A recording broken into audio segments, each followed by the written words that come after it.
सगळ्यात आधी वाघेपडे सरांचा आभार मानतो, कारण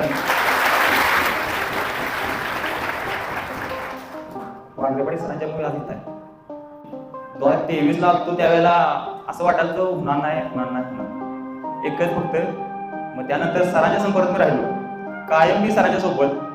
सरांचा त्यावेळेला जो मी डीपी लावला आहे, जोपर्यंत माझा व्हॉट्सअप आहे तोपर्यंत जो डीपी असणार लोक जी मला नावं ठेवतात सरांना डीपी लावलाय वगैरे. इकडे कोण काय आमच्या गावाकडची तिने आधी नावं ठेवले आहे. सरांचं जाऊ सगळं सरांचंच करतोय, सरांचं आज त्या सरांच्या मुलात येत आहे.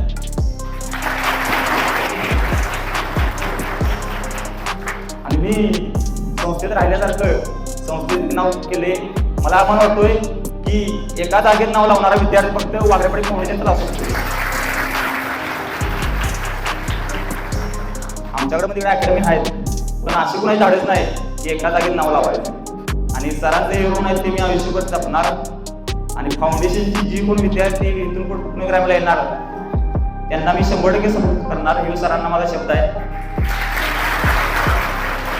सर ती फाउंडेशनची आपली विद्यार्थी होती आधीची, ती त्यावेळेला आली, त्यामुळे मला पण असं पॉझिटिव्हिटी आली आणि असं वाटलं की आपण मारणार. कारण आपुलकीनं वाटलो की उठतेच आपली माणसं आपल्या सोबत आहेत.